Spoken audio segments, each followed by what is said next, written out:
सबसे पहले बात पश्चिम बंगाल की, जहां 2 चरणों में विधानसभा के चुनाव होने हैं।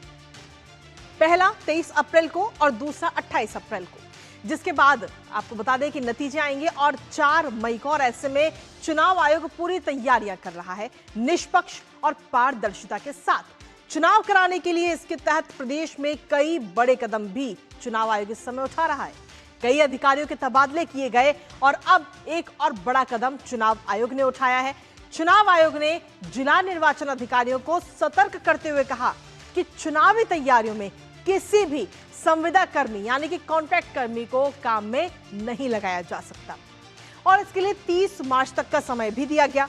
आखिर ये कदम चुनाव आयोग ने क्यों उठाया है, क्या है इसके पीछे का मुख्य कारण, जानेंगे अपने संवाददाता से। उससे पहले आपको दिखाते हैं एक्शन मोड में बंगाल के सीईओ। तो जी हां, चुनाव आयोग के निर्देश दिए गए हैं। ये निर्देश इस समय जारी हुए हैं और आगामी विधानसभा चुनाव को लेकर ये निर्देश इस समय जारी किए गए हैं। एक्शन मोड में इस वक्त बंगाल के सीईओ चुनावी तैयारियों में संविदा कर्मी काम नहीं करेंगे, ये बात कही गई है।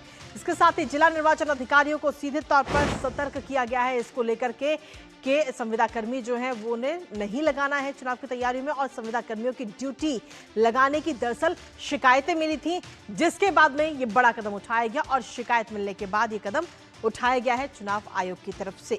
तो कई सारे बड़े कदम इस वक्त उठाए जा रहे हैं और इन सभी कदमों का सिर्फ एक ही वजह है कि निष्पक्ष और पारदर्शिता के साथ चुनाव हो पश्चिम बंगाल के अंदर। क्योंकि इससे पहले हम देख चुके हैं कि जब चुनाव होते पश्चिम बंगाल में तो हिंसा की खबरें कई बार सामने आती हैं और इसके अलावा पारदर्शिता को लेकर भी कई बार सवाल उठते हैं। लेकिन इस बार चुनाव आयोग पूरी तैयारी के साथ है, कई सारे कदम उठाए जा रहे हैं। एक्शन मोड में चुनाव आयोग नजर आ रहा है और अब एक और ये नया एक्शन मोड में नजर आया। इसके साथ ही जनप्रतिनिधित्व अधिनियम का हवाला कमीशन ने दिया है।